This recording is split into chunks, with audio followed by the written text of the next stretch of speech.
Something huge is about to happen tomorrow. And in today's video, we're going to discuss what that is and we're going to prepare you guys for tomorrow.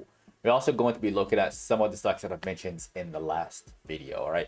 Now, let's dive into the charts right off the bat. We got the NASDAQ futures. And so far, we're getting dojis again. I warned you guys, this is what, the fifth doji, the fifth day that we got a doji.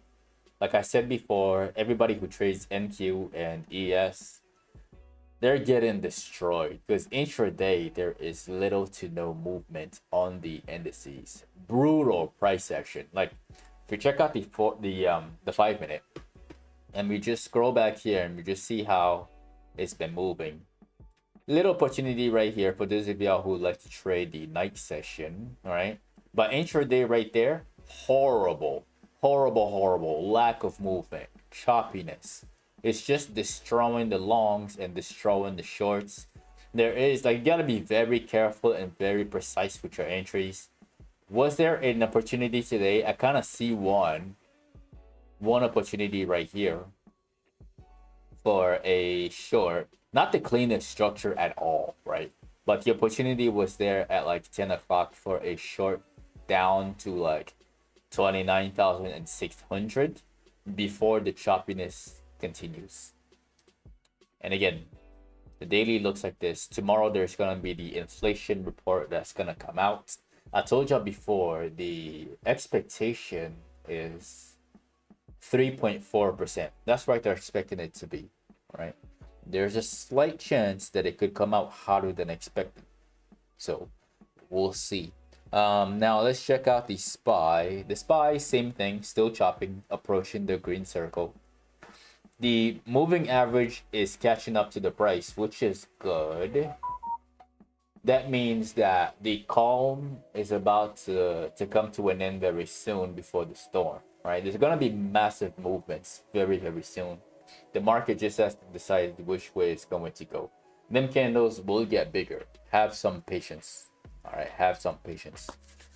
Now, the stock for today that I believe is going to provide an opportunity tomorrow, that stock is going to be INTU.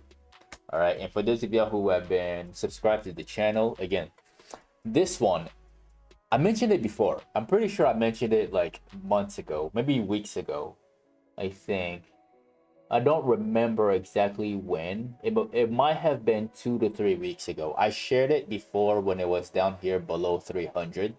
And I told you about how this was such a massive opportunity for long-term investors, especially after the monthly chart looks like this. I shared the video right after. Yeah, it was at the end of July. Or in the middle of July. Again, either way, it looked like this. All right. And I'm willing to bet that the month of August would actually end at 400 for Intuit, especially because earnings is right around the corner, and earnings might be the reason why we see that push happen. The weekly chart looks really nice. Again, long-term investors, the video was released right here between the 20th and the 27th of July. And we're climbing up slowly. We're moving in the right direction. There is a gap on the left on the daily, which I like. The gap is right here from 362 up to 382. And then another one from 386 up to 400. I think earnings is going to be what pushes it up to 400, maybe even 404 before we see a retracement. This looks quite similar. I didn't do an analysis on this one, but it looks super that's what's going on. Yeah, it looks exactly like CRM. Yeah, that cup and handle, I see it. This okay. This is also a software company for those of y'all who don't know. It's part of IGV. When IGV rises, this one also slowly rises. I have an alert right here at 337. Next level to watch for is the move up to 360. And if for some reason we see the inflation numbers being cooler than expected, the market is gonna love it. And then we're gonna see the software sector push higher. And also we're gonna see the Russell push a lot higher too. All right. Now we're gonna dive even deeper. We're gonna dive even deeper. We're gonna look at the 1 minute, the 1 hour. And with the 1 hour, there is a structure on there. It's a little bit narrow, but because money is flowing in that sector, I believe it's worth sharing. It's a little bit narrow. I wish it was wider, and I wish the breakout occurred later on, but it's happening right now. It's a little sloppy, and the volume kind of sucks, but still, volatility is about to kick in tomorrow. And now we're gonna dive in deeper into the 5 minute, and there is a bullish pennant that broke out this afternoon, where we have bulls, or the bullish traders, the longs, buying stock or calls right here for the move all the way up to at least 350. At least 350, at most the bottom of the gap, of the first gap, right? At most 360. So keep this one in your watch list. Is the stock my favorite? Absolutely not, because the volume is very, very low, which means that the distance between the bid and the ask on all of the contracts are going to be kind of wide, and it's going to be very dynamic. It's not going to be stable out the gates. Like the contracts might be stable again after the first 30 minutes of market hours, right? And in that 30 minutes, a lot can happen, which makes getting in and getting out extremely difficult. All right, so be very cautious, especially with this one. Long-term investors, you have nothing to worry about, because again, shares is what y'all led. All right, hopefully you guys' average should have been around 300, maybe 305, and you're looking to hold for months and years into the future, right? You're looking to sell somewhere up here in like 2030. That's your game plan, long-term investors. For traders, again, watch for the move up to 350. Now, speaking of software companies, let's do an update on CRM, because CRM was the software yesterday. I had to get rid of it. I got rid of it. I was kind of mad. I hated the way the price action was. Again, this is what terrible volume does to a stock. The structure was there on the 1 hour. Everything was perfect. All of it, right? Where the appropriate entry was either here at 195 or here at 197, with the appropriate exit being way, way, way at the top, which is still possible. It didn't fly today. It chopped today. Very annoying price action, and I told y'all I had to get rid of it. I got rid of it literally like right here, and just to chase it back out here, and then break even. And then break even, wait. Break even right here, right? So I was very angry about this. Very, very angry about this. But eventually it's going to make its move back up. I have no doubts that we will see the software companies move higher. Again, we got short sellers located here, which is the PT. So, and the contracts were decent on CRM. The contracts are decent. Now, the other stock that we gotta discuss, which is in the software sector, is ZS, the stock that have been paying us for a very long time. Now, with ZS outperformed all of the other software stocks, and I believe tomorrow might be the day. Again, if I'm right about money flowing into this, then we will see Intuit go, CRM go, and this one, I expect it to go and fill the gap up to $184, right? There is a structure intraday. This video could have been about ZS again. Like, it really could have been, because the structures are the same. The setups are the same. And also the terrible volume is the same with both ZS and Intuit, all right? It's unfortunate, but it's what the market is providing at the moment. And that is why I'm sharing it with y'all in today's video.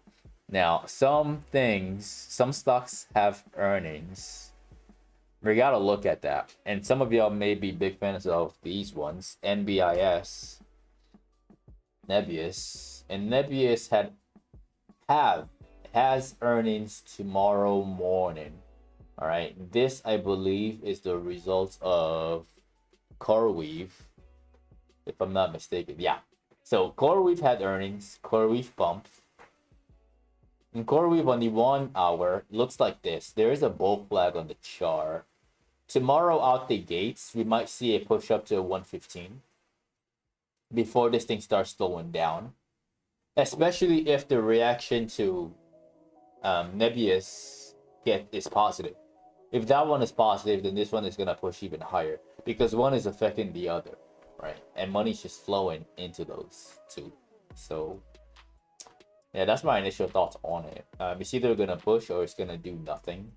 It's not too high to the point where the calls are too overpriced. Like they're probably gonna be up by 20%, 30%. But the out of the money contracts are going to get obliterated because again, if you have like the 115 calls and you gamble through it, the stock is not high enough to pay you, right? But intraday, when it starts to chop out here, maybe in the first hour, those calls are gonna get very, very cheaper.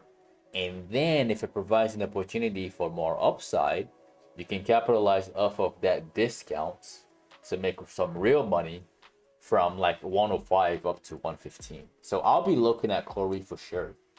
The daily looks interesting. I don't see any gaps at the top, but the bull flag is the only thing that's there for now. Let's look at Nebius real quick. Let's see the daily chart on that one. NIBS, horrible chart. Yeah, I'm not a big fan of this. Set what, 207 right now, so it's about to open right here. It's about to open. There is a gap up here at 245. It's a bit of a stretch. It is possible. And if you just look at this segment, somebody could argue that there is a left shoulder ahead and then the right shoulder right here, which makes the first target the neckline, which is right out here at 230. And right now the stock is at 207. So a $15 push to the upside from earnings tomorrow morning actually makes sense for Nebius. All right, so that's my thoughts on these two. The last stock that we gotta look at, and I'm gonna show y'all the trade that I took actually. I'm gonna show y'all how I kind of botched the CRM trade. Right. So Discord.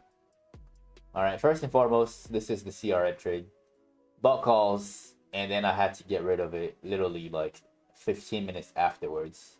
And then later on today, like it really tried its best to have its moment, especially right here at like 8:57, right when it started to make a turnaround again. I tried to chase it. I wasn't too confident that it was gonna go higher, but I didn't even make money on like the re-entry anyways, because it was just dragging its feet, and the stock was going absolutely nowhere, which is chopping out here under 199.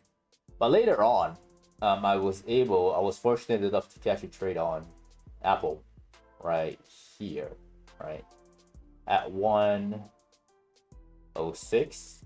There was a descending triangle on the chart, followed by a breakdown at 306.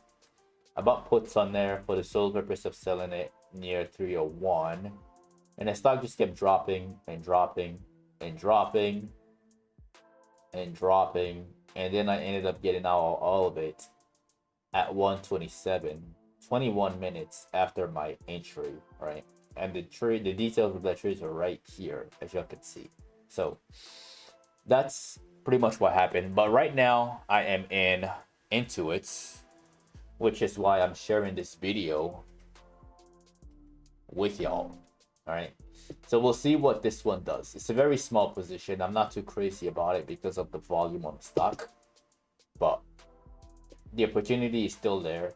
And long-term investors, this video just serves as an update on what to expect within the next few weeks as earnings is approaching and the stock will be reported on the 25th. So small stocks and all of these stocks, and that is the end of the video. Again, I am not your financial advisor. Do your own research and make your own decisions, right? Don't forget to follow me on social media at Paul Nguma and Patternology Lab on Instagram and on X. And lastly, don't forget to like and subscribe for more.